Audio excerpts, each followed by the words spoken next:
Saya tidak pernah berniat, bermaksud untuk pamer harta seperti yang disampaikan secara viral. Kenapa hal itu terjadi?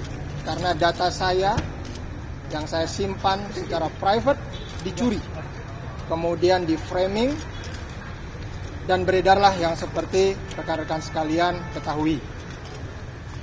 Saya tidak memberikan klarifikasi apapun atas itu karena merupakan perintah pimpinan untuk saya tidak melakukan aksi apapun.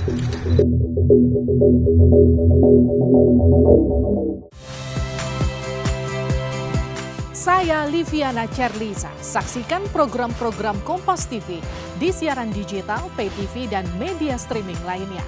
Kompas TV, independen, terpercaya.